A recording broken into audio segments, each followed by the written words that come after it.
Quand j'avais 6 ans, la première fois que papa m'emmena au cinéma, moi je trouvais ça plus palpitant que n'importe quoi. Il y avait sur l'écran des drôles de gars, des moustachus, des fiers à bras, des qui s'entretuent chaque fois qu'ils trouvent un cheveu dans le plat. Bonjour, bonsoir à tous et bienvenue pour ce nouvel épisode de Vidéo Club, ton podcast préféré qui parle de cinéma, qui en parle en bien, qui en parle en mal, mais en tout cas, il en parle et ça c'est le plus important. 60 comme le nombre de secondes dans une minute, 60 comme le nombre de minutes dans une heure, 60 comme le département français de la l'Oise, petit bisou, 60 comme l'élément chimique qu'est le néodyme, ne me demandez pas ce que c'est, en tout cas ça l'est, 60 comme l'indicateur téléphonique de la Malaisie. Vous vous demandez pourquoi mon obsession aujourd'hui pour le chiffre 60, je suis peut-être devenu obnubilé comme Jim Carrey par le numéro 23. Eh bien les amis, non mais c'est une manière d'introduire que c'est le 60e épisode de Vidéo Club et ça fait plaisir. Bonjour la petite équipe. Bonjour. Je savais pas qu'on célébrait aujourd'hui. Et tu vois, c'est les petites surprises qu'on amène comme ça. Comment ça va tout le monde ? Peut-être je vais d'abord me tourner vers Roman. Salut mon Roman. Salut. Quoi de neuf mon ami ? En forme. J'ai vu 2 films en septembre pour l'instant. Et ça Donc vraiment, un mois chargé. Et ça, il faut le dire. Est-ce que tu t'en es remis ? Est-ce que peut-être tu as besoin d'un petite pause ? Ouais, je pense que je vais voilà, calmer un peu le jeu pour l'instant, puis après je reviendrai. Bien sûr. Pour les 2 prochains films. Les 2 prochains films. Eh ben ça me permet d'enchaîner mon cher Lorenzo. Comment tu vas ? Ça va, tranquille. Un petit rythme de rentrée, on est bien. Ouais. Et puis j'ai vu, je crois, 4 films. L'homme est trempé, par contre. On peut le dire, l'homme est trempé. Je crois qu'il pleut et je crois que je n'ai pas de parapluie, donc l'effet mouillé c'est produit sur ma personne. Ouais. De toute façon, c'est pas comme si on allait rester enfermés 1h30 tous ensemble dans une salle fermée sans fenêtre. Évidemment, c'est toujours la un moteur. régal. Évidemment. Et encore une fois, mais ça, c'est les transitions qui font plaisir. Vous parlez et je peux enchaîner. C'est magnifique. Salut Mathéa. Salut, tu sais quoi, 60 ? Mon âge de rêve pour partir à la retraite. Et c'est pas mal. 60, c'est pas mal. Ça n'arrivera pas. Vous savez quoi ? Même la semaine prochaine. Voilà. Moi je le dis, semaine prochaine à la retraite. 2 jours avant que tu prennes ta retraite. Une retraite anticipée, mais v'là anticipée, quoi. Ça, c'est quand même le plaisir. Mais on peut le dire, et je pense que les auditeurs et les auditrices vont le remarquer, mais ça fait longtemps qu'on n'a pas une émission, on est toutes et tous ensemble. C'est vrai. Allez. Ça fait plaisir. Franchement, c'est la joie dans le studio, quel plaisir. Et d'ailleurs, quel programme nous avons aujourd'hui ? On a pas mal de choses à vous parler. On va d'abord commencer avec un espèce de Mad Max désertique un peu tripant avec Sirat. On reviendra sur l'un des films d'horreur qui a pas mal été un élément d'actualité assez important. Pour des bonnes choses ou pas, on abordera Évanoui. On enchaînera avec la dernière grosse sortie de Prime Video avec Mac Walter. Et en fin d'émission, on parlera d'une petite pépite méconnue tunisienne avec Where the Wines Come From. Et en fin d'émission, ne loupez pas évidemment la petite carte blanche du jour qui cette fois-ci c'est moi qui m'y colle. Et ce sera une carte blanche très court-métrage, on pourrait dire, ou peut-être même très miaou. Restez jusqu'à la fin, on abordera tout ça. Bref, entrons directement dans le cœur du sujet. Ça faisait partie des films qui étaient le plus attendus par le public. C'était aussi un film que l'équipe a énormément attendu. On l'a toutes et tous vu. On peut enfin en parler, enfin en débattre. On va vous parler de Sirat.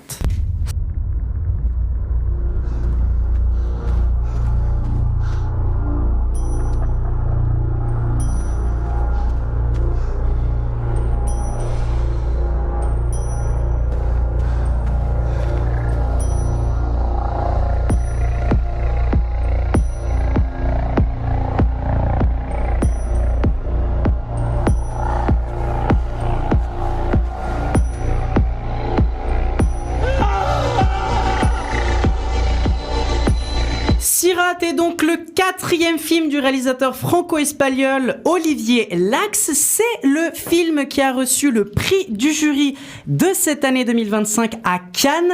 C'est évidemment le long métrage qui a tout simplement secoué la croisette, qui a été une grosse attente, comme je l'ai dit en introduction, pour beaucoup de membres de l'équipe, mais aussi par le public. C'était quand même un des films qui était le plus attendu et où il y avait une vraie effervescence sur les différents sites de notation, les différents sites de ciné cinéphile, nous l'avons toutes et tous vu dans les salles obscures. Je peux vous dire que va y avoir du débat. On va commencer un peu par celui ou celle qui a le plus aimé, puis on ira de plus en plus bas vers ceux ou celles qui ont le moins apprécié le film. Et je vais quand même me permettre du coup de commencer en vous disant que Sirat, bah voilà, comme on l'avait dit, c'était un film qui faisait partie de mes grosses attentes de l'année. Et en fait, ce que je pourrais vous dire déjà de prime abord par rapport à ce film, c'est que c'est vraiment un méga road trip, je marque un peu la question du trip, philosophique sous grosse techno bien vénère, ce qui pouvait être assez attendu par rapport à si vous regardiez un petit peu les bandes annonces, même s'il y a pas mal d'éléments très différents de ce que le film montrait de prime abord, mais voilà, c'est vraiment un méga road trip mélangeant un espèce de vision un peu road tripien Mad Max dans le désert avec une vision très psychodélique, très philosophique. En fait, alors, hormis la question qu'on pourra être d'accord peut-être un peu avec tout le monde, à savoir que techniquement le film est absolument bluffant, c'est-à-dire il y a vraiment une mise en scène qui est pour moi hyper inspirée, avec un montage qui est vraiment excellent. On en parlait quand on a été le voir avec Roman, mais il y a vraiment des transitions notamment qui jouent avec le soleil, qui jouent avec des personnages, qui est assez spectaculaire, je trouve, et visuellement hyper dingo, avec une photographie qui est remarquable et même un travail sonore qui, pour moi, je le trouve vraiment brillant. C'est-à-dire, sans déconner, déjà, que ça soit au niveau musical, donc évidemment, monde techno, moi ça me botte, et la manière dont en plus c'est traité, je trouve que ça marche super bien, et je passe vraiment la plupart du film, en fait, à me dandiner sur ma chaise comme un débile, comme si j'étais en Technival. Mais en plus de ça, c'est vraiment le montage son que je trouve particulièrement bon. Et je le dis un peu ici, je tente un peu le coup de bluff, mais je pense qu'à la fin d'année, ce film va remporter un prix aux Oscars pour ce qui est du prix technique du son. Je le pose, je le tente, on verra bien. Mais voilà, vraiment techniquement, on pourrait y revenir, mais je pense que techniquement, le film est assez bluffant. Mais moi, ce qui m'intéresse le plus dans ce long métrage, c'est vraiment son point de vue. Vraiment, c'est sa posture, c'est son message de fond, qui en fait au départ peut ne paraître pas très clair, mais si on analyse un petit peu l'œuvre, moi je le vois vraiment comme un long métrage métaphorique, philosophique, qui est une posture antimilitariste et anti-système. Il y a vraiment une vision de mettre en image, et non pas en parler, mais toujours de mettre en image la question d'un groupe marqué par des stigmates physiques et psychologiques qui vont tout faire pour s'extirper des chemins qui sont imposés et tracés par la société, et d'essayer d'un maximum de s'extirper de cette espèce de société ou de ce monde qui tombe en morceaux, tout simplement. Mais ce groupe de personnes qui sont des alternos, c'est-à-dire physiquement des alternos, par leur essence sont des alternos, et qui ont chacun et chacune un vécu qui est peut-être pas directement dit, mais qui est sous-entendu, et qui est d'une certaine manière marqué, notamment, encore une fois, par le fait que des personnages ont perdu des membres, tout simplement, membres physiques, pas des membres de famille, je précise, mais, certains aussi, mais vraiment, ont perdu des membres, des bras, des jambes, et ça a quand même un marqueur, notamment pour ce qui est du message antimilitariste, parce que tout le film se passe dans un monde où une guerre est en train d'arriver et c'est en train d'être la plus grosse catastrophe. Mais tout ça, toute cette espèce de petite société qui va essayer de survivre, qui va essayer de s'organiser et qui va essayer de fuir, le film a une perspective en fait méga pessimiste en fait d'une certaine manière, parce que c'est des personnages qui vont s'organiser pour s'échapper un maximum de ces chemins-là, mais qui vont se retrouver inexorablement rattrapés par la guerre. Il y a plein d'éléments qui en parlent, et moi je pense notamment à une scène où justement il y a le chant du déserteur qui est joué par un gars à la guitare. Pour moi ça c'est un truc qui est assez marquant, mais bref, le point important avant que je donne la parole à mes chers compatriotes, c'est pas le bon mot, à mes chers amis du studio, c'est que le film il a vraiment une perspective pessimiste sur notamment le traitement de la teuf, et comment en fait la teuf est montrée comme une manière de s'extirper temporairement et de manière assez intense de la dureté du monde qui t'entoure, de vraiment la dureté de ce que tu subis. Mais en même temps, c'est quelque chose de purement temporaire par rapport à cette fin du monde qui est tout simplement inéluctable et qui va arriver. Et c'est un film qui est extrêmement pessimiste jusqu'à sa scène de fin, en fait, dans son analyse de ce que va dire cette espèce de plan final, de vraiment en fait, c'est le néant. Ce que tu vois autour de toi, il n'y a pas de direction où on peut trouver une solution, c'est juste le néant. Pour moi, ça en fait une œuvre qui est puissante, qui est extrêmement intéressante à analyser et qui se base sur beaucoup de choses dans sa mise en scène. Alors, le gros reproche que j'aurais au film, c'est que pour moi, il n'arrive pas à passer ce cap de film extraordinaire parce que pour moi, il lâche pas assez les chiens. Il a trop de retenue sur sa folie. Mais mis à part ça, je pense que vraiment c'est une proposition filmique assez dingo avec des scènes qui sont quand même assez malades. Et je trouve que c'est quand même une des propositions les plus originales de l'année. Je passe peut-être la parole à Lorenzo. Lorenzo, qu'est-ce que t'en penses, toi ? Ouais, j'y suis allé sans savoir grand-chose. Enfin, que c'était le Grand Prix, mais autant que la bande-annonce n'en dit pas grand-chose. Puis j'ai pas voulu lire ou spécialement me documenter. J'aime bien aller sans savoir. Et du coup, ouais, on se fait très vite taper sans savoir. Enfin, au début, justement, c'est là où c'est extrêmement bien construit. Parce qu'au début, on n'en sait pas grand-chose et on est un peu paumé. La mise en scène est elle aussi un peu paumée. Et on est perdu avec le film, avec les personnages. Donc il y a une maîtrise qui fait que le film, en fait, on ne le sait pas nous encore à ce moment-là, mais il sait déjà où il va, il sait déjà ce qu'il veut dire.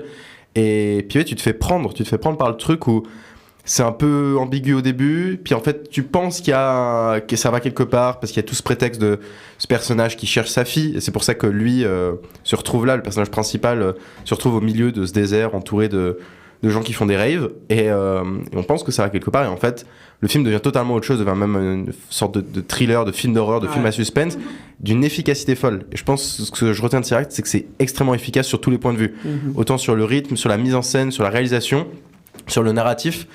Et non, c'est assez fou. Ouais, t'en ressors un peu scotché, un peu étourdi, parce que il y a un truc où ouais, tu t'attends pas à tout ce qui se passe. Et puis je retiens, ouais, il y a quand même une qualité de mise en scène assez folle, de tension.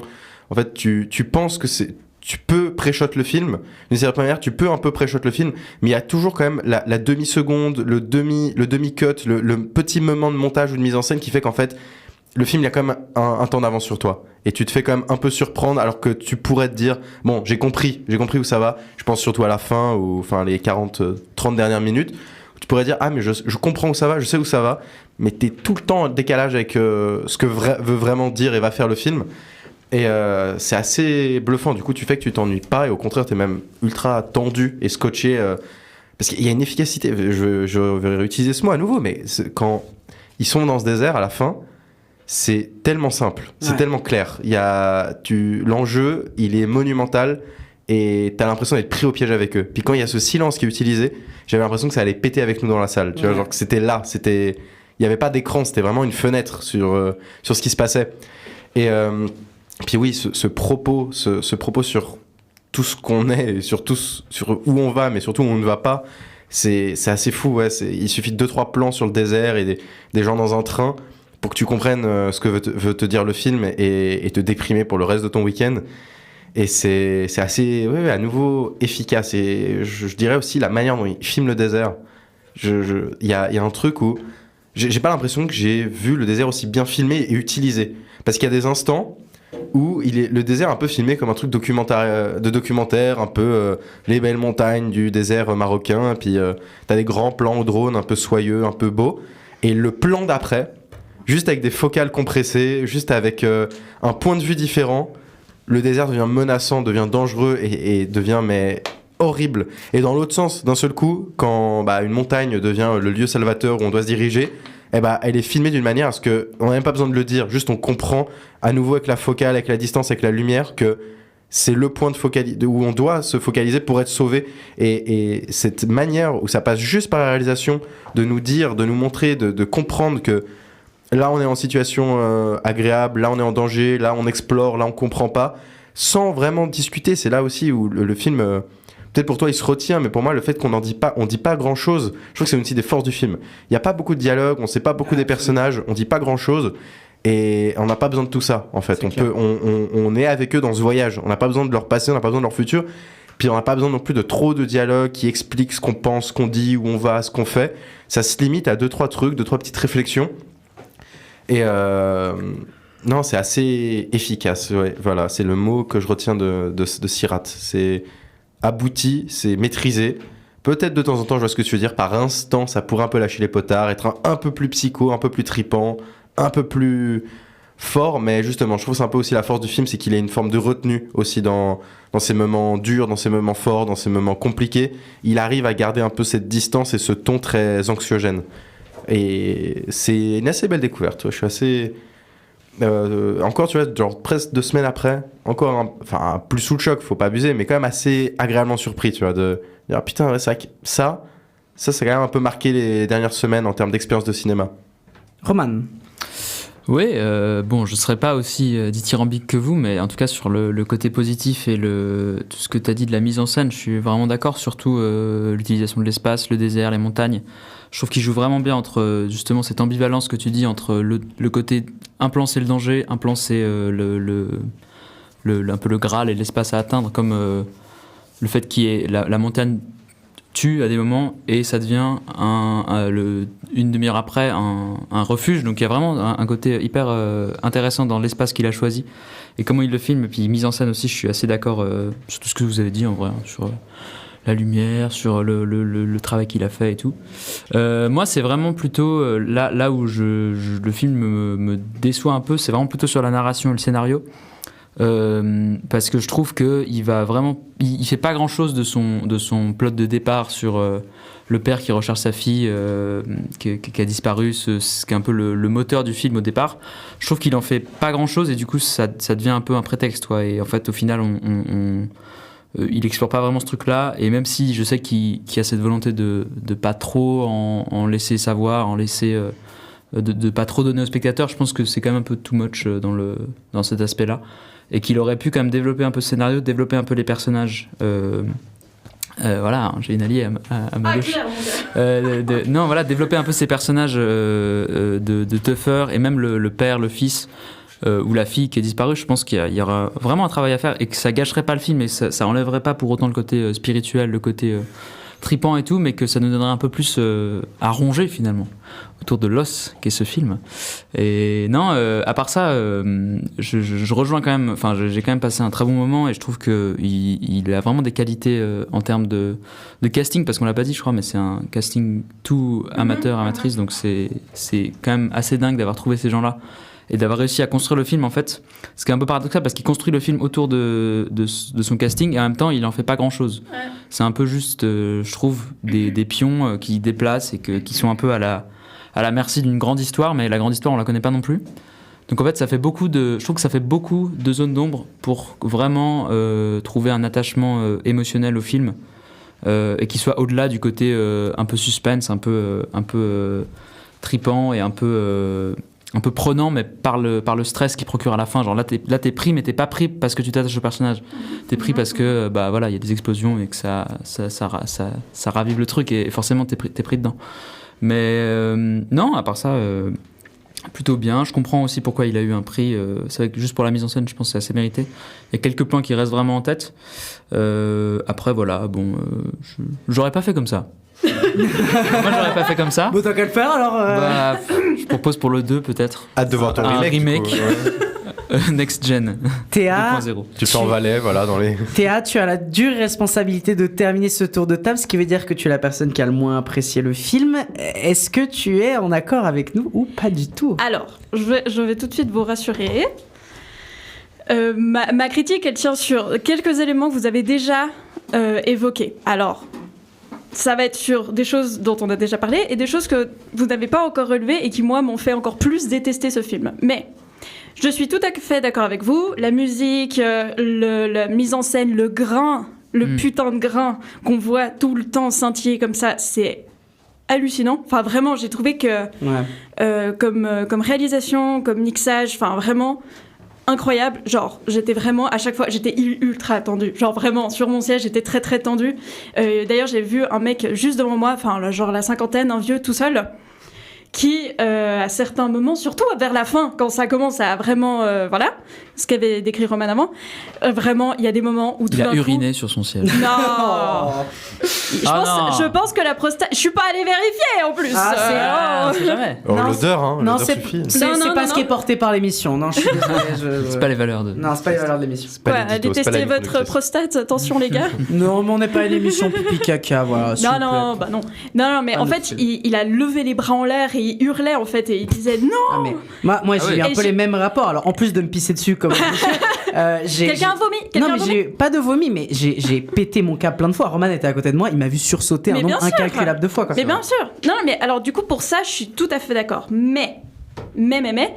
Et c'est là que je rejoins ce que tu as dit, Roman. Je suis aussi tout à fait d'accord. Il y a un manque cruel de caractérisation des personnages. Et ça va être mon premier point de discorde, on va dire, avec vous. Alors d'un côté, je rejoins Lucas. On comprend par plein de choses quel est leur mode de vie. Typiquement, Boris Vian, le déserteur, c'est aussi quelque chose. Mais pour moi, c'est pas assez parce que c'est presque un cliché pour les gens qui ne comprennent pas ce que c'est que d'être marginalisé et ce que c'est que de choisir ce mode de vie. T'as dit qu'ils ont dû vivre des choses parce qu'il leur manque des bras ou autre. Mais peut-être qu'ils sont nés comme ça aussi. Donc en fait, peut-être qu'il n'aurait rien arrivé en plus. Enfin, je veux dire, le problème de ce film, pour moi, c'est qu'on suppose beaucoup trop de choses sur les personnages et il en dit pas assez pour qu'on arrive à réellement s'attacher à eux. Ça, déjà, pour commencer. Heureusement qu'il y a le générique de début qui annonce les prénoms des acteurs et actrices en même temps qu'ils les filment. Parce que alors sinon, incapable de savoir comment ils s'appellent En fait, je crois que c'est les seules lignes de dialogue qu'ils échangent, c'est ils s'appellent par leur prénom. Moi, je les vois pas interagir ni comprendre pourquoi est-ce que tout d'un coup ils ont formé cette nouvelle famille comme ça qui se rend dans des rêves. Parce que ça aurait été intéressant. Et moi, je vais juste vous proposer un tout petit changement qui pourrait aller du coup avec ton remake, mais moi je te suggère un prequel du coup. Si on avait commencé par suivre la fille du mec qui se rend dans ce monde, parce qu'en fait, ce tome-là, il est censé être notre porte d'entrée vers le monde des rêves qui, pour lui, est totalement inconnu, étant donné qu'il est comme nous. Il est en mode, putain, mais c'est quoi ces gens là au milieu du... Ah, c'est les petits cons là qui font de la merde à l'usine, c'est ça. Du coup, si on avait suivi la fille, eh ben on aurait pu, alors peut-être ça aurait été un plot un petit peu plus traditionnel, mais au moins on aurait été introduit et comprendre comment des gens se retrouvent là à faire ça, alors que les rêves c'est illégal, etc. Enfin, et quel est leur mode de vie, puis tout d'un coup d'où ils tirent tout cet argent, parce qu'il y a quand même des moments où ils vont acheter de l'essence, etc. Enfin, je veux dire, c'est des gens qui ont des ressources et qui doivent bien avoir des opinions, etc. Et mon souci aussi, c'est que comme ils sont pas développés, eh ben on comprend pas quelle est leur opinion dans tout ce film. C'est du coup leur donner très peu d'agentivité, à mon sens. Pour moi, c'est vraiment des pions et pire que ça, des tokens, quoi. Pour nous dire, regardez, c'est des gens qui ont des vannes, qui se lavent certainement une fois par mois et qui ont des chiens, quoi. Genre, allez à la Riponne, les gars. Hein, si c'est ça qui vous intéresse, allez juste à la Riponne et regardez pas un film pendant 2 heures. Donc, moi, je pense que ces personnages, ils servent surtout de décor dans le récit. Par contre, mon deuxième point, un petit peu plus problématique, et là, je rebondis sur ce que tu avais dit sur l'antimilitarisation, etc., etc. J'ai un petit problème avec les enjeux et la contextualisation du récit à cet endroit-là du monde précisément, qui, personnellement, me fait un peu penser à de l'appropriation culturelle du désert, à qui on donne un caractère mystique, alors qu'on ne vit pas là. Quelle est l'opinion des gens qui vivent là ? Vous savez où c'est d'ailleurs ? C'est au Sahara occidental. Ouais. Et vous savez qui finance ce film ? L'Espagne. Et le Maroc. Et la France. La France qui est très poteau avec la Maroc depuis que l'Algérie est pas content et que l'Algérie a toujours soutenu le Sahara occidental. J'accepte le échec sur ce coup-là. Mais moi je l'ai vu dès le truc, je me suis dit ça pue les gars. En plus c'est jamais cité, le seul pays qu'on cite, c'est la Mauritanie. Et vous savez ce qu'ils doivent faire ? Ils doivent partir du sud du Maroc pour aller au sud de la Mauritanie. Mais vous savez ce qu'il y a au milieu ? Le putain de Sahara occidental les gars. Et ce qui se déclenche c'est une guerre. Et ils se là, une guerre, tiens. Alors que nous, on devrait les prendre en pitié, eux, pour être débiles, pour aller au milieu d'un désert à se faire exploser ou pas. Tout ça parce que ils vivent un mode de vie qu'on nous présente même pas. Moi, je trouve que c'est un film qui déprécie énormément les gens qui sont altermondialistes, qui sont en marge de la société. On aurait dû en faire des putains de héros. Et non. Et d'ailleurs, je veux pas dire, mais c'est... D'ailleurs, je pense pas un hasard total qu'il y ait aucun membre du cast qui soit... maghrébin ou marocain ou arabe en général.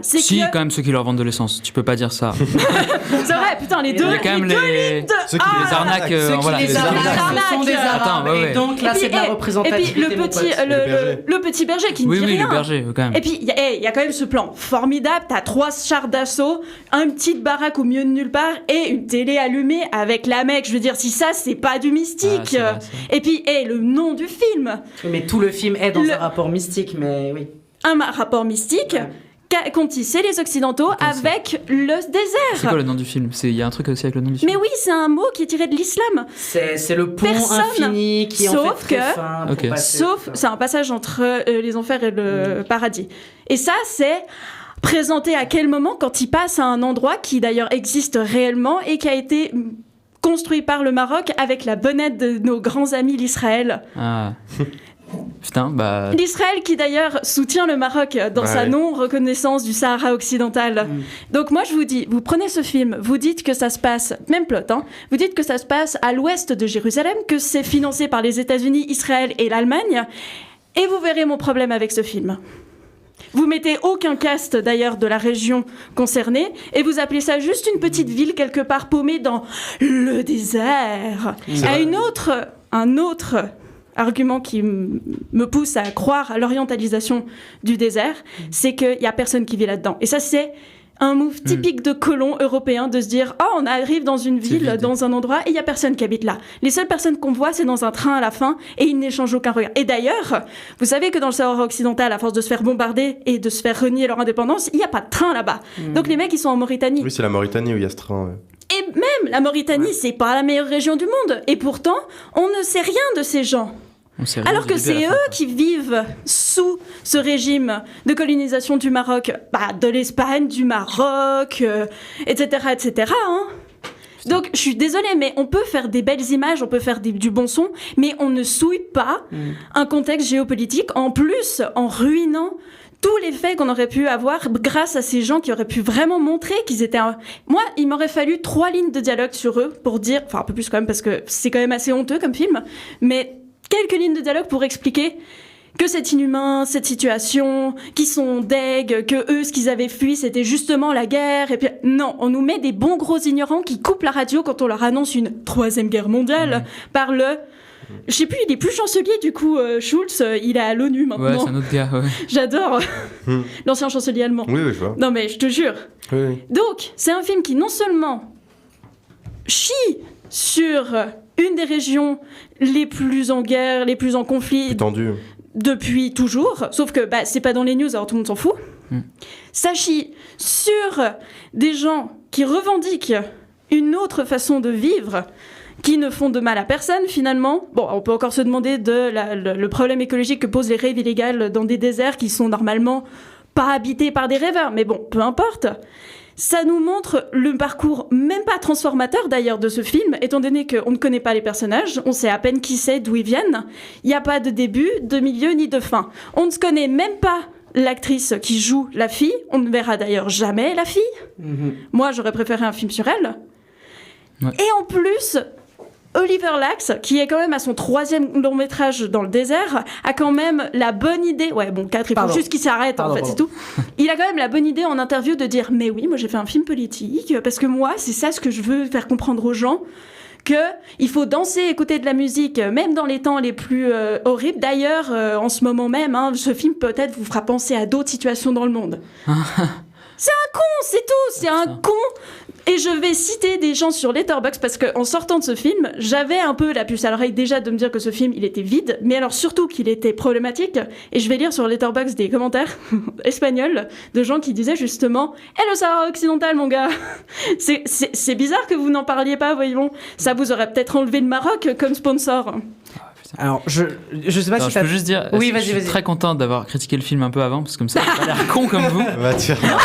Parce que là, elle vous a séché, les gars. Non, mais en vrai, alors je vais me permettre de rebondir C'est un dessus. peu comme Emilia Pérez, vous voyez, les petits occidentaux qui se... Là, c'est ouais, presque alors pire, j'ai l'impression. je vais revenir un peu sur plusieurs trucs. Déjà, j'ai été checké.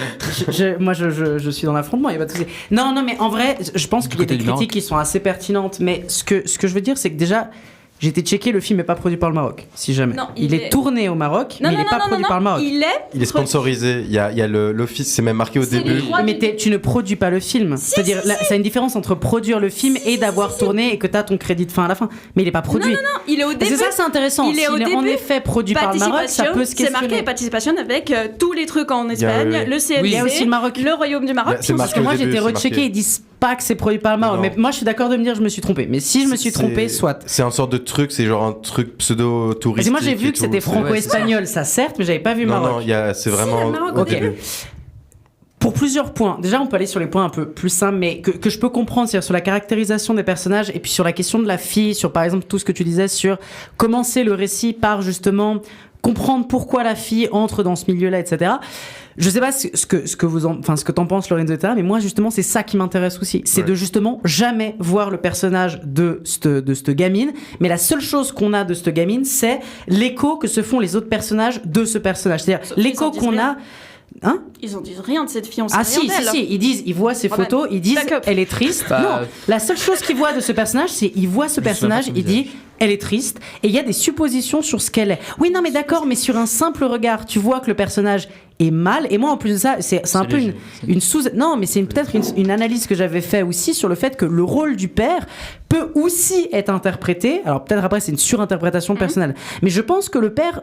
Encore une fois, je pense pas que c'est ce que le film dit, mais c'est un peu une interprétation que j'ai personnellement, que le père joue un peu le rôle de ce papa qui essaie de bien faire, mais qui en fait est un peu une figure paternelle toxique de fait. C'est-à-dire, quand tu regardes un peu le film, toutes les décisions que lui, il prend sont des décisions qui vont amener des personnages à être pas bien ou à tout simplement perdre la vie. Que ça, alors, sans spoiler, mais si tu observes, tous les personnages qui ont touché à ce gars-là ont tous eu des problèmes. Que ça soit sa fille qui fuit ces gens, qui fuit sa famille pour aller voir quelqu'un d'autre, et les personnages qui voient des photos d'elle se disent « Putain, elle a l'air méga triste ». La seule chose qu'on a de ce personnage, c'est qu'il y a un problème dans sa vie qui est intense et qui l'amène à fuir ce genre de truc. Et encore une fois, moi, la caractérisation des personnages, comme tu l'as dit, moi, ne m'intéresse pas plus parce que la caractérisation passe par des trucs très légers et très subtils, mais qui moi me suffisent. Et en plus de ça, ça montre que le film ne s'intéresse pas plus aux individus mais plus au groupe. Et encore une fois, là, le groupe, je le trouve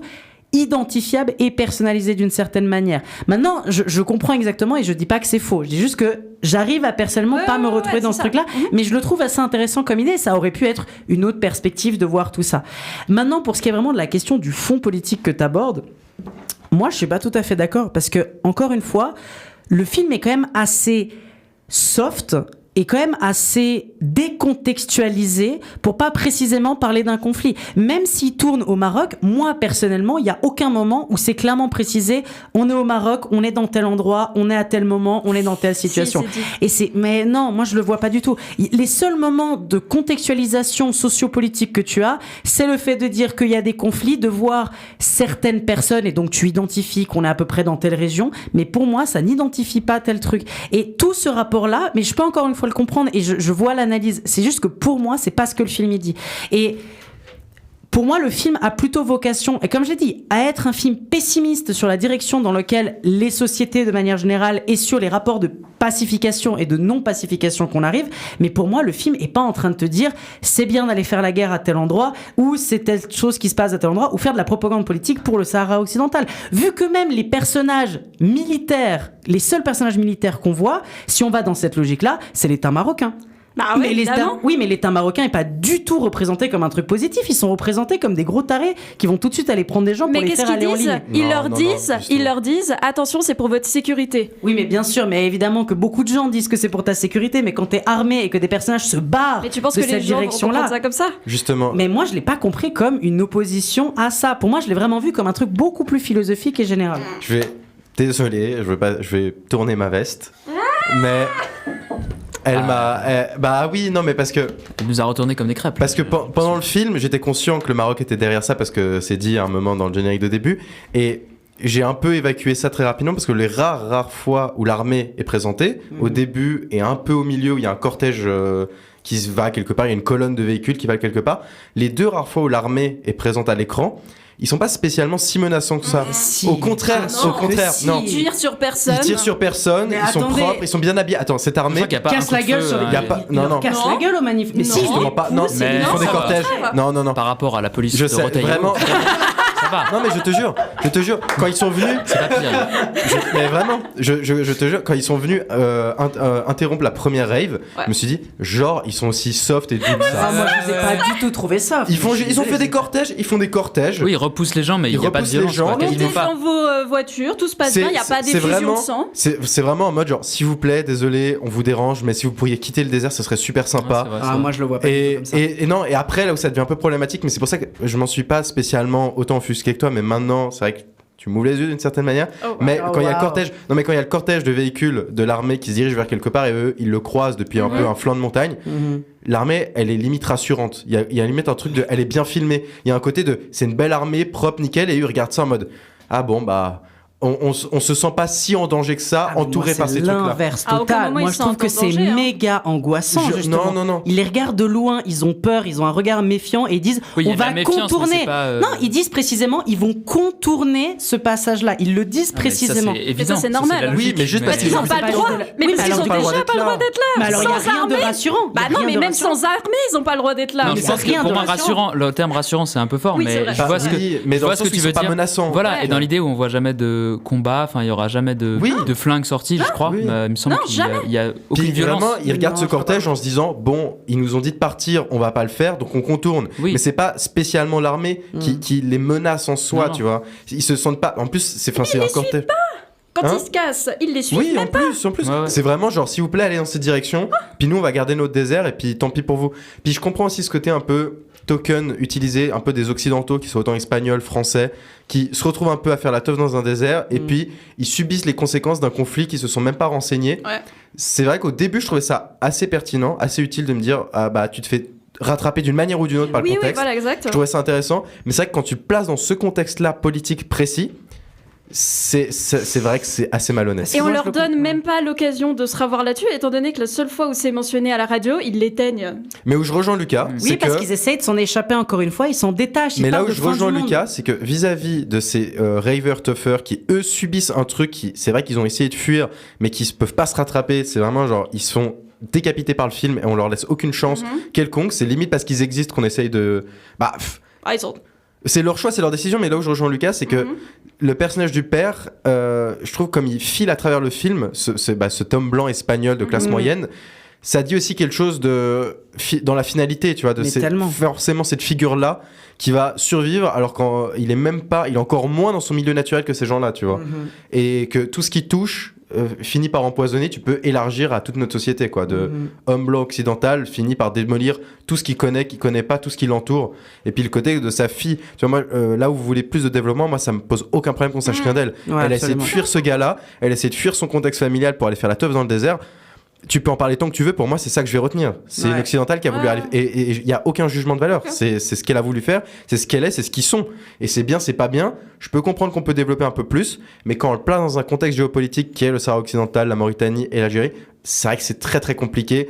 Surtout que c'est produit par l'Espagne, donc c'est encore plus compliqué parce qu'il y a encore pas si longtemps, il se tapait sur la gueule et maintenant qu'il y a un accord. C'est comme tous les. Non, mais c'est comme les trois autres films qu'il a fait, ils ont été produits. C'est des films franco-espagnols, donc on peut pas juste dire que ce film-là. Si c'était en Espagne, ça serait parfait. Si c'était dans le Nevada, ça serait parfait. Mais ça peut pas l'être parce que justement, il utilise cette symbolique du désert. Et je comprends l'analyse que tu fais des Européens qui viennent aller filmer. Non, mais je comprends bien. C'est pour ça que je dis, il y a des déserts où ça fonctionne, des déserts où ça fonctionne pas. Ça serait genre le désert de Mongolie. Personne se serait outré.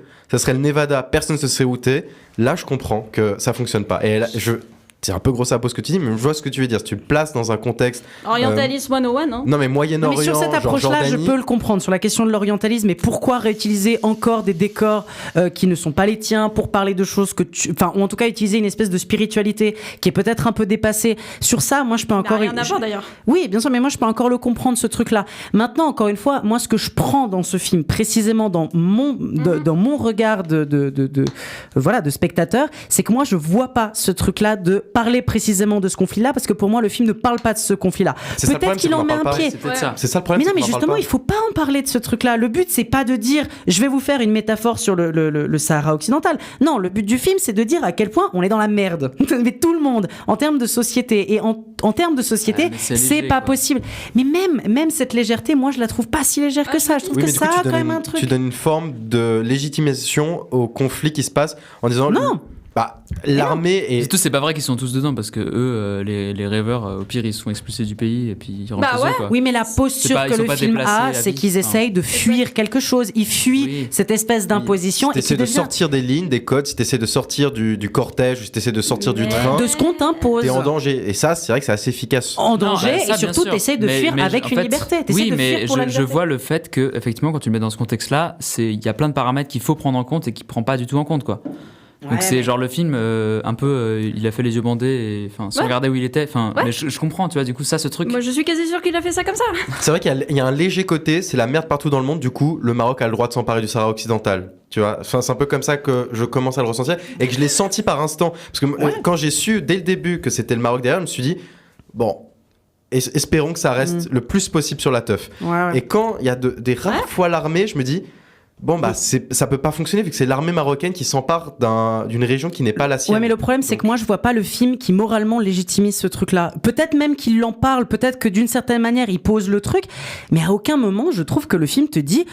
En fait, à aucun moment, le film a une posture politique sur ce conflit. Pour moi, justement. il prend pas position sur ce conflit. Il prend position sur, en général, un monde qui va de plus en plus dans le conflit et qui amène à ce genre de choses. Mais je vois pas le film dire ça c'est bien ou ça c'est pas bien. Sauf que ce conflit, il a lieu depuis 1800 et quelques, et que c'est pas nouveau. Donc ça veut dire qu'ils s'en prennent juste comme contexte. C'est comme s'ils allaient dans les studios Hollywood prendre n'importe quel Mais le contexte, il est plus large.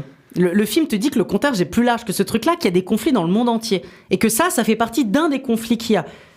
Mais du coup, c'est banaliser les conflits, banaliser la souffrance des gens qu'on ne montre même pas dans un film. Mais non, il banalise pas. Par contre, il te dit que c'est ce que le monde est en train d'aller, des conflits un peu généralisés.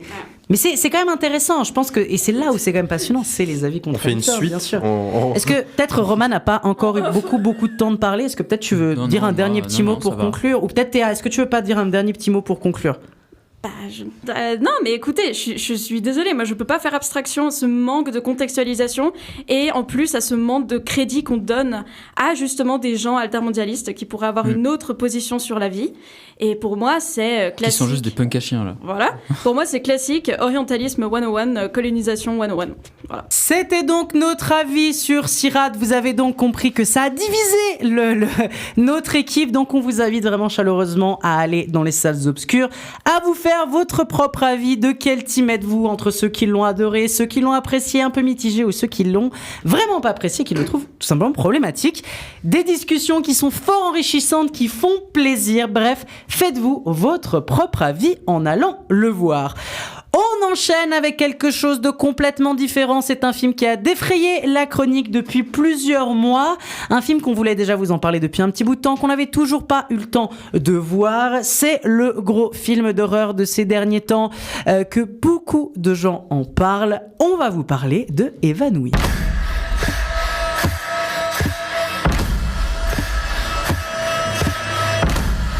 Matthew, where are you?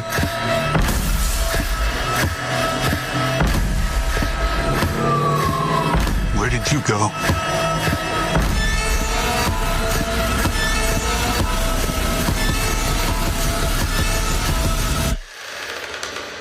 This is where the story really starts. Évanoui ou Weapon est donc le nouveau film du réalisateur Zach Cregger qui s'était fait beaucoup connaître notamment en ayant réalisé Barbare qui était sorti il y a quelques années en arrière. Non, Barbare. Ah, d'accord. Non, on n'était pas loin. C'est Babar, le film du petit éléphant autoritaire qui a un royaume en sa possession. Non, Barbare, c'était sorti, si je me rappelle bien, aussi sur Disney+, mais ça avait été un peu une petite révélation parce que personne s'attendait à ce truc-là et c'était un film de genre un peu vénère, un peu à twist, enfin un truc assez sympathique et il revient du coup avec Évanoui ou Weapon qui va tout simplement nous parler d'un moment où tous les enfants d'une même classe, à l'exception d'un, disparaissent mystérieusement la même nuit et la même heure. Et après cette mystérieuse disparition, la ville entière cherche à découvrir qui ou quoi est à l'origine de ce phénomène inexpliqué. Roman et Lorenzo, vous avez vu ce long métrage. Je vais peut-être directement d'abord donner la parole à Roman. Roman, qu'est-ce que ça donne tout ça ? Ouais, alors bon. Moi j'ai bien aimé le dispositif. Eh bien merci. Non, moi j'ai trouvé. Bon alors c'est vrai qu'on l'a vu tard. Enfin il est déjà sorti depuis longtemps. Donc, presque un mois qu'il est sorti. Finalement on est hors des temps. Mais moi ce que j'ai beaucoup aimé en tout cas c'est le dispositif, c'est-à-dire que ça commence une fois que ce que tu as dit dans le synopsis est passé. Donc en fait on est après déjà. Ça je trouve qu'il y a un côté original, il y a un côté la narration démarre après coup. Je trouve ça pas mal, pour le coup ça marche bien et j'aime bien le fait que ce soit découpé en chapitres qui reprennent en fait le point de vue de différents personnages dans le film. Je trouve que ça marche bien, enfin il y a toute une je sais même pas combien de temps il dure 2 heures, mais il y a toute une 1h20 de un peu d'installation de tout ça, et tu vois un peu tous les points de vue des différents personnages, et voilà, le monde commence à se tendre un peu, et il commence à y avoir des trucs un peu bizarres qui se passent, et tu comprends petit à petit pourquoi. Donc ça, je trouve vraiment, en termes d'installation et de un peu construction de son univers, il y a vraiment un truc qui est cool. Globalement, bon suspense, je trouve. Il y a quand même des moments un peu gore, des moments un peu qui t'hérissent un peu les poils. Donc ça aussi, sur le côté peur, finalement, qui est quand même la qualité première qu'on recherche a priori dans un film d'horreur. Plutôt réussi. Maintenant, alors ce qu'il faut savoir quand même, parce que c'est pas anodin, c'est qu'on l'a vu dans le nouveau cinéma de Genève, le Blue Cinéma, qu'on salue bien fort. Et là, il y a du contexte. Il y a du contexte qu'il y a un entracte dans ce cinéma. Parce qu'on est en 1960, il y a un entracte dans tous les films, un entracte de 10 minutes, et il se trouve qu'ils l'ont mis du coup à la moitié du film. Toi, attends, c'est un prétexte pour te payer le Blue Cinéma là. Ouais, je déteste. 19 balles le tarif réduit, il faut peut-être se calmer. Non, du coup, il y a un entracte, et en fait, c'est vrai que je pense que j'aurais pas vu le film de la même façon s'il n'y avait pas eu cet entracte, mais là, l'entracte m'a donné 10 minutes de recul, du coup, de réflexion, et surtout, il est placé à un moment où le film sort un peu justement de cette installation. Enfin, pas tout à fait, mais disons que... oui, à 2 minutes près. À 2 minutes près, non, parce qu'il est très mal placé aussi. Non, mais c'est un peu le moment où le film sort de cette installation de point de vue par personnage et rentre dans l'espèce de un peu grande révélation finale. Enfin, on entre un peu dans ce territoire-là après l'entracte. Et du coup, je trouve que ça m'a vachement coupé du film.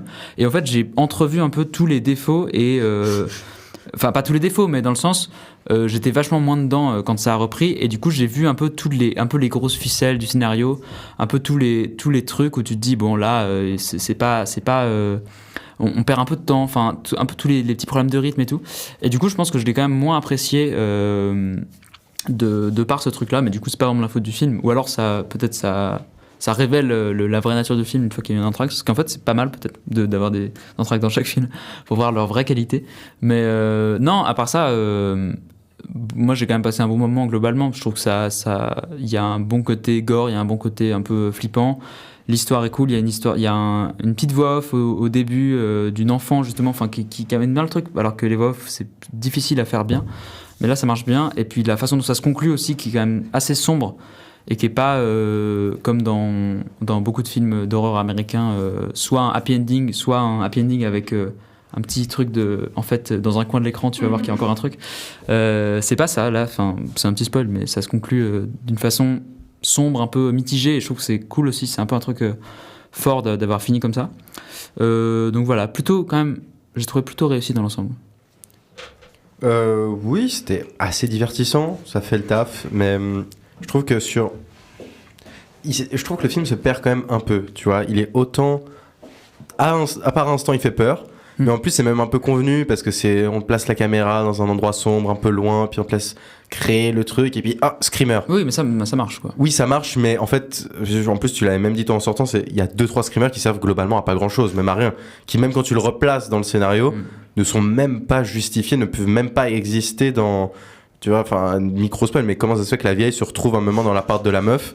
On sait pas, on saura jamais. Elle fait des screamers, elle fait peur, mais ça n'a aucune utilité.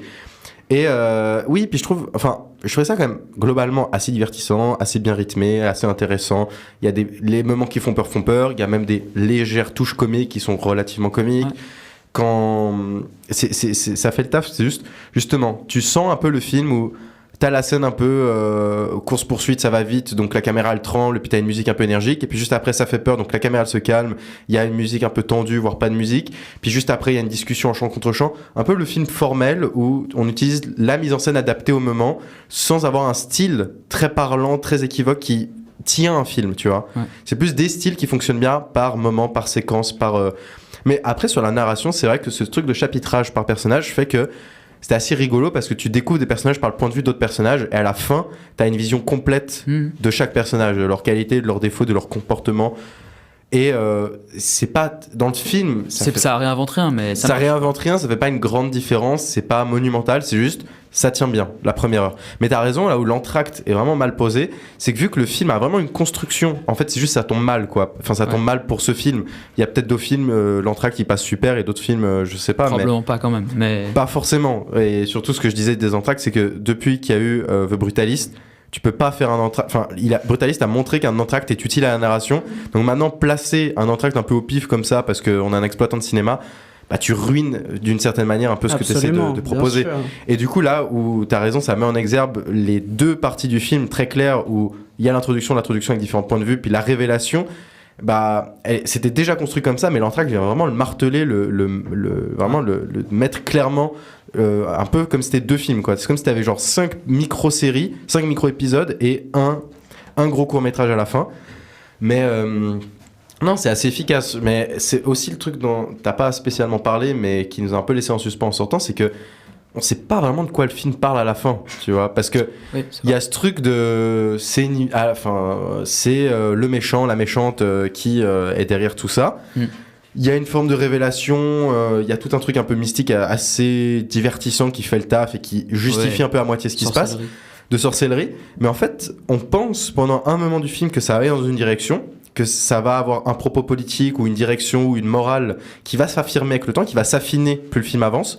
Surtout à partir d'un moment très précis où il y a un rêve, un cauchemar, et puis on se dit... On ne peut plus précis. Et ouais, là, c'est vraiment les plats dans le pied. On va te parler des mass shootings et des enfants qui sont tués par leurs parents et par les armes à feu. Puis tu dis, bon, bah, on va dans cette direction-là, très politique, très sociale et très clivante. Et en fait, non. Le film prend une direction très... Il préfère un peu le côté mystique, un peu, en fait, c'est de la sorcellerie, puis il y a des trucs un peu... Du coup, c'est pour ça, je trouve un peu décousu, ça reste autant divertissant que franchement il y a plein de micro-moments, de trucs où tu dis c'est un peu longuet, un peu inutile, pas expliqué, pas abouti. Du coup ça retombe un peu sur ses pieds, mais ça reste quand même une forme de pétard mouillé où ça aurait pu être un vrai grand film d'horreur à suspense, pas spécialement d'horreur mais vraiment à suspense, à thriller, parce que même le postulat de départ c'est 17 enfants qui disparaissent. C'est super bien, ouais. Ça oui, mais c'est même pas forcément de l'horreur. C'est toujours super sympa des enfants qui disparaissent. C'est vrai que ça j'ai applaudi quoi. On m'a dit ça, je fais bravo. 1 c'est désagréable, 2 c'est désagréable, 3 c'est désagréable, 4 c'est désagréable, 5 c'est désagréable, je vais pas tous les faire. Mais 17 bon. 17 bon, voilà. C'est un chiffre rond. C'est un chiffre impair. Mais du coup, ça pourrait même être autre chose qu'un film d'horreur. Ça pourrait être même juste un thriller où on cherche un coupable. Ça reste très terre à terre et très à niveau. Et en fait, non. En plus, c'est un peu inscrit dans une communauté. C'est ça que je trouve intéressant. C'est que c'est ces petites communautés de quartiers résidentiels américains où tout le monde se connaît un peu. Puis en fait, ça devient un truc hors sol, quoi, un peu déconnecté. Qui vient, qui disparaît, qui apparaît. Puis en fait... mais là où je te rejoins, c'est que ça retombe un peu sur ses pieds parce que il n'y a pas d'happy end. C'est pas un happy end marqué, c'est plus genre... Bon, on va prendre du temps à s'en remettre, il faudra du travail, et puis il faudra qu'on retravaille certaines choses à gauche, à droite. Et t'en ressors un peu avec cet état d'esprit de... C'était pas agréable pour tout le monde. Mais ça passe un peu à côté, je trouve. Ça aurait pu être plus politique, plus sociétal, plus droit au but. Ouais. Et moins, surtout, superstitieux, moins sorcellerie... j'ai l'impression qu'à la fin ça fait un peu queue de boudin, tu vois, mais c'est pas pour autant que c'était spécialement mauvais. J'ai passé 2 heures relativement agréables, assez divertissant, puis j'en garde un souvenir assez correct et vague, quoi. Non, mais c'est vrai que juste pour conclure, oui, sur le côté ça se perd, c'est vrai qu'il y a en même temps de la sorcellerie, en même temps du fantastique, en même temps un truc un peu de très concret, qui pourrait être très concret et tout. Du coup, oui, c'est dur de voir la direction où le film veut aller. Après, avec un peu de recul, ça me dérange plus. C'est que peut-être en sortant, je me suis dit, quand même, on sait pas trop, mais au final, moi, j'en retiens quand même un film d'horreur plutôt efficace, plutôt qui fonctionne bien, avec des trouvailles de mise en scène, de narration, qui sont vraiment, qui sur le moment te font genre, c'est pas comme partout. Tu vois, vraiment, la fin, moi, il y a un truc où le fait que, c'est pas vraiment un spoil, mais si jamais, le fait que les enfants, quand tout revient à la normale, entre guillemets, ça revient pas vraiment à la normale. Ouais, justement. Ça, je trouve, tu vois, c'est pas genre. Il y a des pics d'originalité, tu veux dire. Il y a des petites choses qui, du coup, te permettent de tenir et un peu de peut-être passer outre le manque de fond du scénario. Voilà. Et du coup, je trouve qu'il gère cet équilibre assez bien. Si son projet c'était de plutôt faire un film d'horreur efficace et qui tient bien la route, c'est réussi, quoi, pour moi. Et là aussi, j'ai quand même trouvé des qualités, même si c'en est pas une, mais un truc que j'ai apprécié puis qui sort un peu du lot dans ce film, c'est les choix des personnages. Des fois, ils font des choix un peu stupides, un peu bébêtes, mais c'est pas pour autant qu'on va spécialement les juger, tu vois. On va se dire, bon, j'aurais pas fait comme ça, mais je comprends pourquoi tu l'as fait comme ça. Parce qu'avec ce truc de point de vue, il Exactement. a réussi à... Et en fait, avec ce truc de point de vue, ça fait que tu te dis, c'est pas forcément des bons choix, c'est même des choix plutôt stupides, mais non, mais c'est pas les films d'horreur où tu dis c'est débile, faut pas le faire, et puis en fait tu perds une déconnexion totale avec les personnages de bon bah va crever, c'est pas grave, tu l'as mérité. C'est plus de bon, en fait, voilà, avec la situation, ça fait que c'était une des solutions, une des pistes à essayer, puis ça fonctionne pas, mais au moins t'as essayé. Et puis il y a un peu ce truc où les personnages aussi sont un peu actifs dans leur narration, ils vont un peu chercher, enfin vu que c'est un film un peu d'enquête, mais ils vont vraiment aller diguer les choses, puis pas s'arrêter à c'est du fantastique, donc je me lave les mains et que fait la police. C'est vraiment de bon bah personne ne veut, donc on va y aller, puis on va un peu tous ensemble mettre notre pierre à l'édifice pour avoir la révélation de fin. Ça c'était sur le côté enquête. C'est pour ça que je dis ça aurait pu être plus un film d'enquête et moins un film fantastique, horreur. Mais un truc vraiment très axé, un peu Gone Girl, tu vois, un truc Gone 17 kids gone, I don't know, but un truc un peu comme ça, quoi. Super. Gone Kid. Gone Kid, Gone Kids. Et là t'aurais eu un vrai bon Fincher, un bon David Fincher, tu vois. Mais bon, voilà, ça reste quand même pas mal dans ce que ça essaie de faire. Allez, c'était l'avis de l'équipe sur Évanoui. On vous invite à aller dans les salles obscures pour vous faire votre propre avis. On va enchaîner avec quelque chose de bien différent. On va se tourner cette fois-ci vers une comédie. Si vous êtes sur les réseaux sociaux, si vous avez Internet, ce que je pense être la majorité des gens qui écoutent cette émission, Dieu merci, vous n'avez pas pu manquer toute la publicité, tout ce qui en est sorti du nouveau film Amazon Prime, le premier long métrage, ou plutôt le premier long métrage où le personnage de Yvick Le Textier, alias Mr V, adapte sur le grand écran un personnage un peu culte de justement son on va dire son univers YouTube. On va évidemment vous parler de Mac Walter. Mac Walter est aujourd'hui traqué par les polices du monde entier. Vous savez ce que je crois? T'es pas français, mais tant pis. Je crois que quelqu'un commet tous ces crimes en se faisant passer pour vous. Si vous voulez retrouver votre vie d'avant, il va falloir aller la chercher. Trouver qui est le vrai coupable, et vous redeviendrez le héros que tout le monde admirait. Vous appelez désormais Wesley Davidson, 29 ans, vous avez 2 enfants dont l'un est bipolaire. Je peux les voir? Non. C'est sûr qu'il nous a laissé un indice. C'est l'agent secret le moins secret du monde. Dès que tu seras mort, je pourrai enfin me... Je mettrai tout en œuvre pour rechercher et arrêter celui qui aujourd'hui est devenu l'ennemi public numéro 1. Mac Walter, sorti sur Prime Video, et de l'adaptation en long métrage du coup du personnage de Mac Walter, personnage créé par le vidéaste Yvick Le Textier, alias Mr V, donc youtubeur, et du coup personnage qui existe déjà depuis 10 ans sur internet avec plusieurs, on va dire, petits courts-métrages, petits sketchs. J'ai pu le regarder, c'est un projet qui m'intéressait un petit peu étant donné que j'aime bien la création que fait ce certain Mr V. Je le trouve assez intéressant, et puis en soi, voilà, ça reste si on s'intéresse un minimum au monde YouTube, ou en tout cas au monde des vidéastes, ça fait quand même partie des meubles, on va dire, d'internet, en tout cas de l'internet francophone, et ça fait partie des créateurs qui ont continué à créer depuis plus de 10 ans, voire 15 ans, mais en ayant constamment réussi un minimum à se réinventer et à proposer quelque chose toujours aussi divertissant, mais qui essayait d'aller suivre un peu une certaine de modernité et toujours d'une certaine manière se réinventer. J'étais du coup pas mal intéressé par le projet parce que c'est plutôt quelqu'un qui me fait marrer, comme je l'ai dit. C'est donc un film qui a été scénarisé par Simon Astier, Freddy Gladieux, Mr V, Vincent Tirel, réalisé par Simon Astier lui-même, et mis en scène, et donc qui va mettre en scène Mr V, François Berléand, Géraldine Nakache, William Legbill et Vincent De Dienne, et bien d'autres. Une combinaison de beaucoup d'acteurs, actrices, mais surtout de personnes qui viennent d'internet. Un mélange qui aurait pu être intéressant, c'est ça aussi qui, moi, m'intéressait pas mal. Alors, est-ce que la sauce prend? Est-ce que le mélange marche? Alors, je vais faire assez vite parce que je pense que le film a pas vraiment volonté à ce qu'on en parle des heures et des heures par une analyse finement détaillée. Bon, c'est un film qui est rigolo, mais c'est pas si rigolo que ça non plus, quoi, on va dire. Non, en fait, il y a plein de moments qui sont vraiment poilants, qui marche super bien et qui dénote une certaine intelligence dans l'écriture. Et c'est là où on retrouve justement des gens comme Freddy Gladieux, on retrouve des gens comme justement Mr V, on retrouve des gens comme Vincent Tirel, qui sont des gens qui sont des scénaristes, qui sont des gens qui ont beaucoup écrit pour plein d'autres gens, que ce soit Florent Bernard, évidemment, qu'on en parle plusieurs fois dans cette émission, mais tous ces gens-là qui viennent d'Internet, il y a vraiment des gens très talentueux, ils en font partie. Et en fait, dans le film, il y a vraiment une puissance de l'humour qui est surtout de l'humour absurde, qui est assez intelligente et qui fait d'ailleurs référence à beaucoup de choses, que ça soit à Pamela Rose, que ça soit au Nul, mais que ça soit aussi en général à la culture internet. Et ça fonctionne assez hyper bien dans ces scènes-là où, et notamment je pense au début du film, où c'est vraiment... on pourrait presque le comparer, alors pas au même niveau de génie bien évidemment, mais on peut un peu se retrouver dans un espèce de y a-t-il un flic pour sauver, ou ou Airplane par exemple, donc y a-t-il un pilote pour sauver l'avion. C'est un peu dans cette même démarche où vraiment toutes les 20 secondes il faut qu'on balance une vanne, et du coup c'est un peu ce rapport là où ça fonctionne. Mais le gros problème il est vraiment dans cette idée que plus le film avance et moins ça fonctionne, parce que plus le film avance, plus le film essaie d'être autre chose que simplement une espèce de comédie un peu loufoque. Le film essaie d'être un peu plus sérieux, et c'est là où en fait ça se casse la gueule, parce que le film se retient simplement par son humour, et même si de manière très technique c'est pas mauvais, et je trouve que Simon Astier a quand même un talent derrière la caméra pour faire des choses de manière carré, clair et sans d'erreur à proprement parler.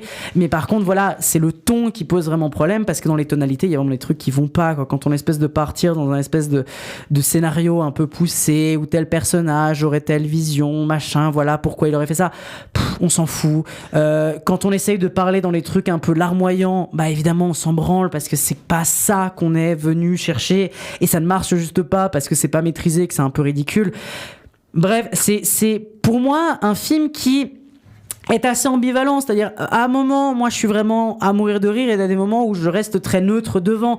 Et je pense que le problème c'est que probablement que le concept de Malwater a peut-être été trop étiré, voire étiré à l'excès, ce qui fait que l'efficacité du personnage qu'on retrouvait sur YouTube était peut-être justement liée à son format court, et c'est là aussi que ça fonctionnait. Je pense qu'il y a notamment un problème de caractérisation du personnage, qui est à la fois un personnage un peu trop fort entre guillemets, mais en même temps un espèce de gros débile, qui marchait en fait plutôt dans les autres petits courts-métrages réalisés sur Internet, parce que justement le côté débile était beaucoup plus mis en avant.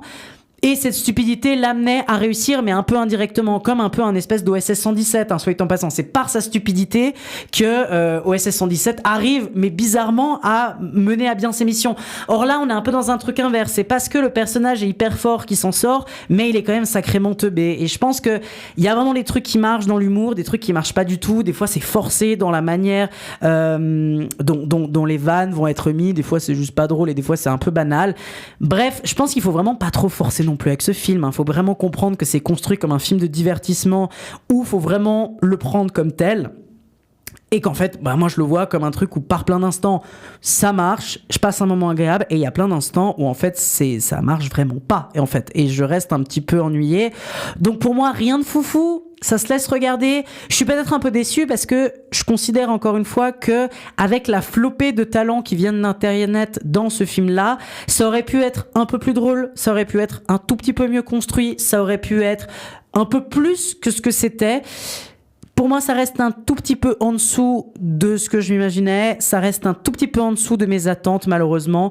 Mais voilà, après, ça se laisse encore regarder. C'est une sorte de petit divertissement qui se laisse voir, et qui, pour moi, n'a pas plus vocation à être autre qu'un simple divertissement, et surtout un pied, on va dire, entre guillemets, pour beaucoup de vidéastes, pour beaucoup de personnes qui viennent de la culture Internet. Si ça peut, justement, les former à des trucs de manière plutôt positif, j'ai regardé un petit peu le making of d'après. En fait, c'est plutôt positif, c'est-à-dire on voit qu'il y a plutôt une connexion d'équipe, il y a plutôt une avancée un peu de tout le monde, et c'est assez intéressant, et ça montre quand même que il y a un truc qui, à mon avis, va apporter plein de gens va apporter beaucoup de choses à plein de gens, et ça, moi, je l'espère vraiment, pour voir après, peut-être dans le futur, des projets peut-être un petit peu plus aboutis que ce Malwater. Allez, on enchaîne avec le dernier film de notre sélection du jour, un film qu'on n'a pas l'habitude de voir, un film que, pour beaucoup d'entre nous, je pense qu'on n'avait pas entendu parler, mais évidemment, nos chers chroniqueurs et chroniqueuses sont capables d'aller dénicher des petites pépites que peut-être peu de gens ont parlé, et qui méritent quand même qu'on s'attarde dessus. On va vous parler de Where the Wine Come From. Moonlight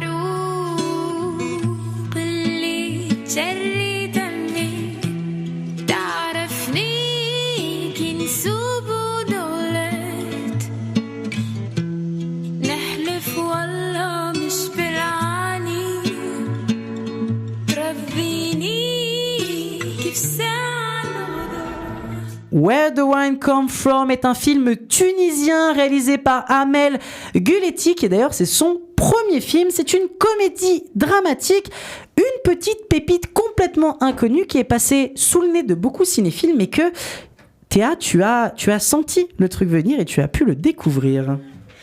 Et oui, le vent était favorable pour moi.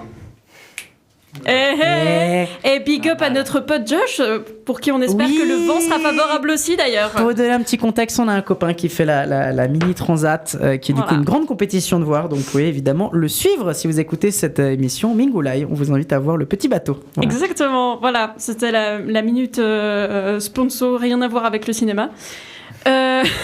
Donc oui, un petit film très sympathique qui suit donc en Tunisie, donc à l'époque contemporaine, la vie. C'est un coming of age film assez classique de deux adolescents, 19-23, je sais plus trop si on est adolescent à ce moment-là, mais bref, Alissa qui a 19 ans et Mehdi qui en a un peu plus, je crois 23, et leur perspective d'avenir en fait dans ce pays et ce qu'ils veulent eux comme vie. Et les deux amis d'enfance, ils prennent ça un peu presque à l'opposé, au vu de leur caractère, de leurs ambitions, de leur vision du monde. Donc, c'est une forme de coming of age movie, un peu une sorte de road movie aussi, parce que tout le plot du film, c'est Alissa qui voudrait s'extirper de sa condition en Tunisie, qui n'est pas tout à fait favorable à leur avenir. Donc, ils ont déjà un point de vue très introspectif sur le printemps arabe, qu'est-ce que ça a fait, est-ce que ça a changé les choses en mieux ou pas, est-ce que finalement on va s'en sortir. Il y a aussi un regard un peu plus global sur les problèmes mondiaux, hein, comme la crise climatique, etc. Enfin, donc c'est dit, c'est aussi discuté, c'est combattu, c'est débattu, etc. Donc on a un vrai propos aussi sur la jeunesse actuelle. Donc c'était rafraîchissant de voir un film qui venait de Tunisie, parce que on n'en voit peut-être pas assez souvent. En plus, la bande son est incroyable, c'est que de la musique qui vient de là-bas, et c'est vraiment incroyable. Donc c'est hyper immersif.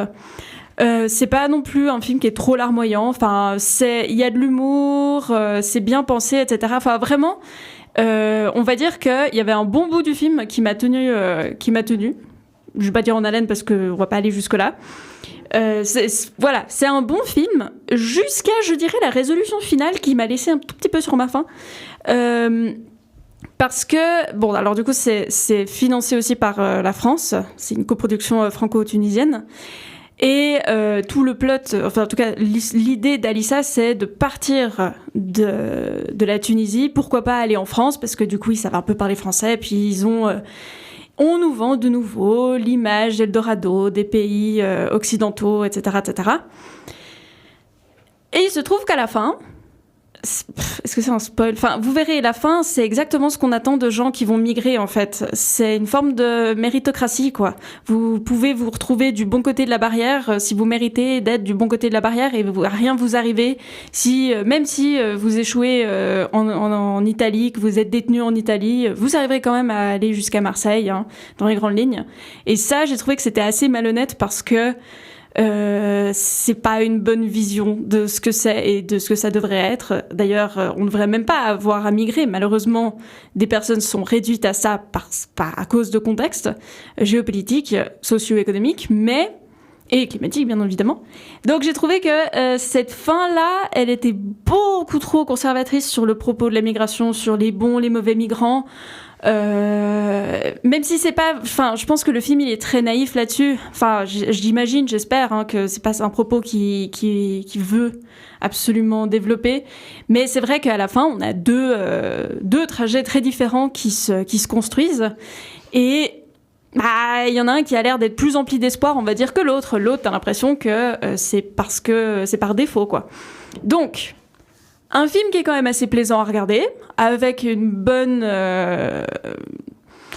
discussion, on va dire, sur des enjeux contemporains. Avoir en plus une jeunesse tunisienne, c'est intéressant aussi. C'est pas non plus des gens qui sont ultra politisés, c'est pas non plus des gens qui sont ultra... voilà, quoi, c'est des gens qui parlent comme comme ils parleraient de leur quotidien. Donc pour ça, c'est assez rafraîchissant. Après, bon, alors il y a quelques petits effets de CGI qui sont vraiment pas terribles. Mais bon, après, ce qui est aussi très agréable, c'est les personnages. Ils sont vraiment hyper appréciables. Et ça, c'est quelque chose que je peux que louer dans ce film. La relation entre les personnages est hyper touchante. Ils sont très drôles en plus, comme ils ont des caractères très opposés. Du coup, ils se retrouvent toujours dans des situations complètement débiles et puis ils n'ont pas les mêmes réactions. Enfin, bref. Pour tout ce qui est, on va dire, de la majorité du film, très bien. Et la conclusion m'a vraiment peinée, quoi, parce que on peut plus faire des films comme ça qui encouragent autant une vision naïve de la migration, parce que là c'est même pas les personnes qui partent, enfin il y a même pas de distinction entre les expats et les migrants, hein. Là c'est vraiment juste il faut qu'on parte d'ici, mais on peut pas y arriver par les voies les plus légales, donc c'est problématique aussi. Mais bon, écoutez, si vous voulez voir un film qui est quand même intéressant, qui change un petit peu du paysage actuel, qui a quand même un petit propos politique. Moi, ça me fait un peu penser à Persepolis que j'ai rattrapé hier et que je trouve très consensuel en fait.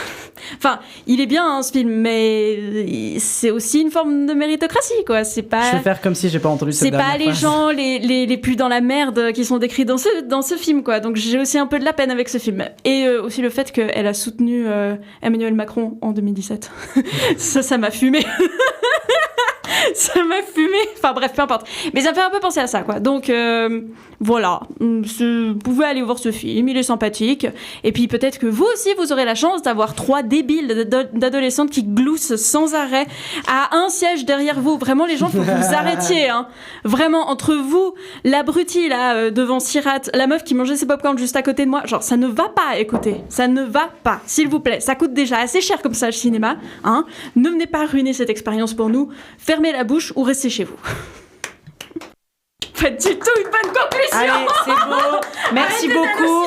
La tolérance, le plaisir et évidemment l'inclusion.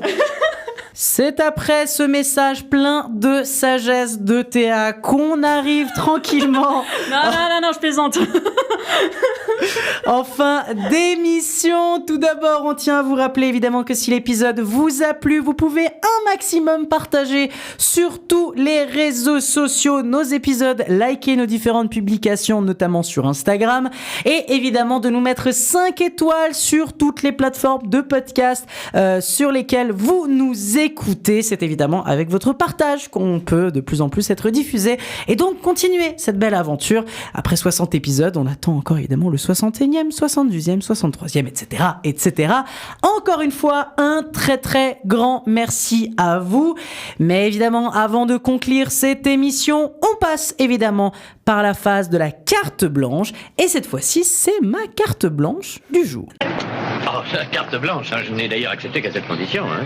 Allez, ne perdons pas de temps, c'est donc à mon tour de faire la petite carte blanche, ça faisait longtemps et aujourd'hui j'ai décidé de ne pas vous parler d'un film, mais plutôt vous parler de court-métrage, car en effet, si vous suivez l'émission depuis un petit bout de temps, vous savez que Vidéo Club est un soutien indéfectible, un grand, on va dire, un soutien direct, on va dire, à ce qu'on pourrait appeler, ou en tout cas ce qui s'appelle la nuit du court-métrage, qui est tout simplement organisé par Basse-Cour et le International Court Film Festival de Winterthur, qui est du coup un événement qui existe maintenant depuis pas mal d'années, on en est à je sais plus quelle édition, mais c'est tout simplement un espèce de petit festival de courts-métrages qui se passe dans toute la Suisse, où tout simplement un programme est du coup projeté pendant une nuit entière avec différents courts-métrages, avec du coup des courts-métrages par catégorie thématiques. Chaque année, les thématiques sont changeantes. Le début a été du coup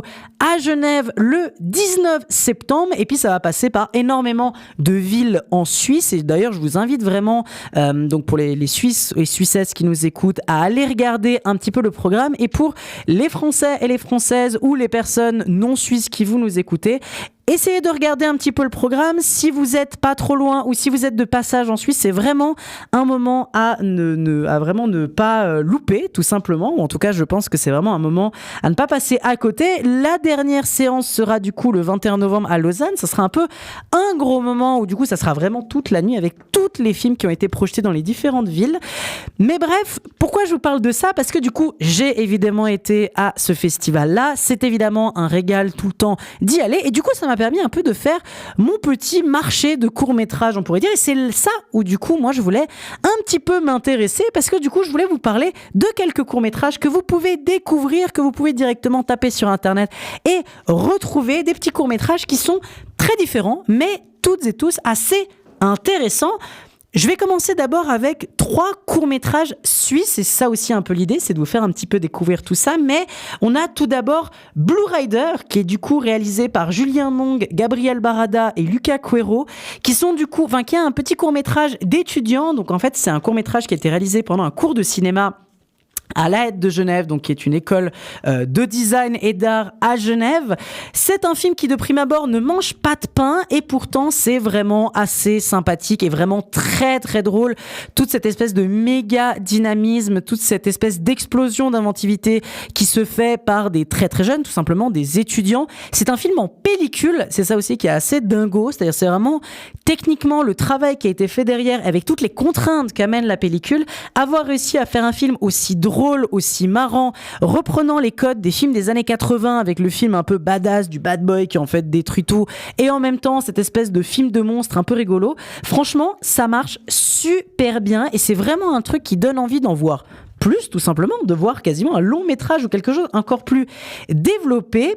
Je vais enchaîner avec un autre petit court métrage avec une tonalité complètement différente qui s'appelle Lux Carne, réalisé par Gabriel Gonschlaus, qui est du coup lui aussi un court métrage de 18 minutes suisse et qui est par contre cette fois-ci une espèce de une dystopie antispéciste qui va pousser les potards en fait de la sombreur entre guillemets ou en fait du malaise assez loin pour vraiment en arriver à une vraie réflexion sur le rapport à l'animal et sur le rapport à ce qu'on mange dans une espèce de société dystopique où en fait il faudrait tout simplement avoir un code pour pouvoir tuer entre guillemets un animal et donc pour pouvoir se nourrir légalement de cet animal-là. Un monde un peu particulier, un monde un peu tripant mais très intéressant dans la construction et bien trop rare je dois dire pour le cinéma suisse je pense.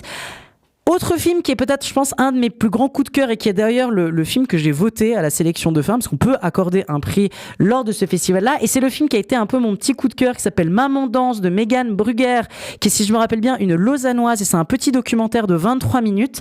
C'est impressionnant à quel point c'est hyper touchant, parce que c'est tout simplement une jeune réalisatrice qui va suivre le parcours de sa maman et va se replonger dans l'histoire de sa maman qui a tout simplement vécu des violences conjugales pendant plusieurs années où elle-même était dans la maison, dans l'appartement, lorsque ces violences conjugales se passaient.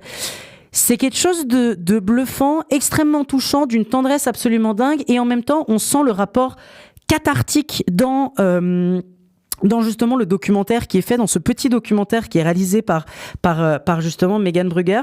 C'est assez bluffant, c'est touchant, c'est glaçant par moments parce que le vécu de cette femme qui t'explique qu'elle a vécu des agressions physiques, des agressions sexuelles et de la domination psychologique, c'est incroyablement dur et en même temps il y a cette espèce de mère et fille qui essayent de s'en sortir ensemble et ça c'est quelque chose que je trouve tout bonnement ultra prenant et je vais tout simplement terminer avec un dernier court-métrage. Il y en aurait vraiment beaucoup que je pourrais vous en parler mais disons que c'est aussi un des films qui m'a le plus marqué, mais je pense que c'est intéressant d'en parler. C'est un film qui est dans la catégorie intelligence et artificielle, qui est du coup une catégorie de court-métrage qui s'intéresse majoritairement à l'utilisation de l'IA. Et c'est un film qui s'appelle 6000 mensonges de Simin Reit, qui est un film français. C'est un documentaire de 5 minutes, mais visuellement, le truc est absolument malade. C'est absolument tripant. Et la manière dont je l'ai vécu, ça a vraiment été de quasiment pas cligner des yeux pendant 5 minutes, tellement que j'étais absorbée dans le film. Mais c'est... Alors déjà, si vous êtes épileptique, faut pas y aller, mais c'est juste malade la sensation que tu as visuellement d'arriver dans cette espèce de trip où tout toutes les moins d'une seconde, il y a une image différente qui apparaît et du coup, on est vraiment sur la création de visuels avec des photos qui viennent en répétition l'un après l'autre, avec à la fin un message qui, moi, m'a glacé le sang. Je peux pas en parler parce que du coup l'idée c'est que vous le découvriez, ce message de fin, mais je peux vous dire que c'est pas ce que vous croyez que vous allez, enfin ce que vous allez voir n'est pas ce que vous croyez. Ce que vous allez voir, c'est un mensonge, mais il y a un moment du film où c'est pas un mensonge. Et c'est juste bluffant.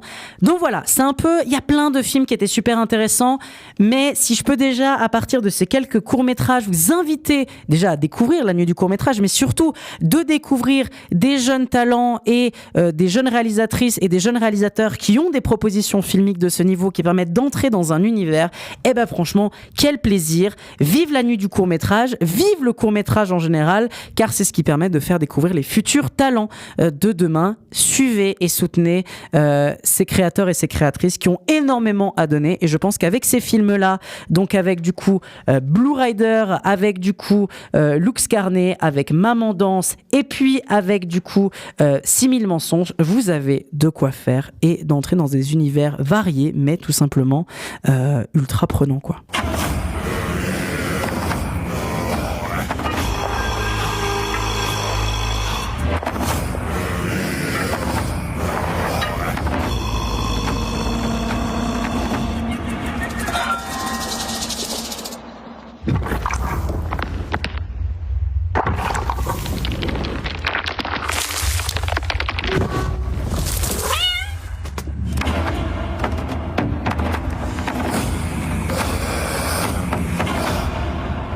Et après cette carte blanche, on arrive du coup tranquillement à la fin de cette émission.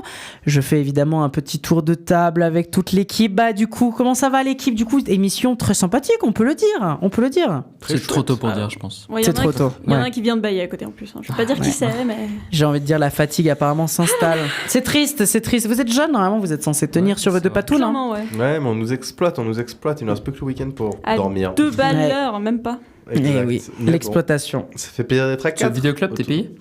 Toi? Ah d'accord. Je vous ai dit de ne pas parler de salaire et de contrat entre vous parce que vous vous rendrez compte qu'il y a des différences salariales importantes, des différences genrées, des différences de passion et évidemment les personnes qui couchent avec moi à la fin de l'émission sont avantagées. Oui patron. Merci mon Lorenzo. Nous sommes collègues. Mais bien sûr, mais merci patron évidemment. En tout cas, bah évidemment je vais donner un petit tour de parole mon Lorenzo. Allez, un petit mot de fin. Non, c'était une chouette émission, ça fait plaisir d'être 4 et il fait moche dehors. Ouais. J'ai envie que cette émission continue. Au moins on est au chaud ici quoi. Voilà, exactement. Ouais. Le plaisir. Théa, pour conclure, est-ce que tu vas nous faire encore des classiques recommandations culturelles en Zoom Zoom ou est-ce que tu ne vas simplement que faire un petit message aujourd'hui? Je sais pas à quel point c'est passif-agressif cette question. Non, rien du tout. Je suis un patron de gauche, ne l'oublie pas, je ne peux pas être agressif. Attention, avant qu'il coupe mon micro. Non, je déconne. Oui, bah écoutez, pourquoi pas une petite recommandation? Demandez si gentiment. C'est tellement si gentiment. Vous savez quoi, on en parlait juste avant, donc je vais un peu vous court-circuiter, mais on parlait de fucking Kassovitz.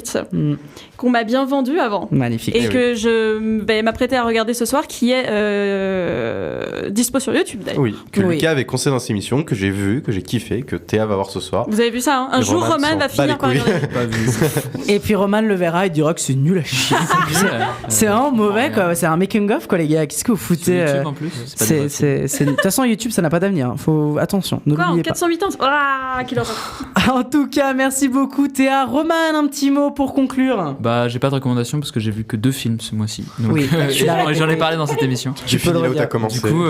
Du coup, pas on peut dire que tu n'as vu que 2 films toute ta vie aussi. Ça, c'est les 2 mêmes films. Voilà. Je suis très content d'avoir pu enfin en parler. Et ça fait chier que c'est quand même que évanoui quoi.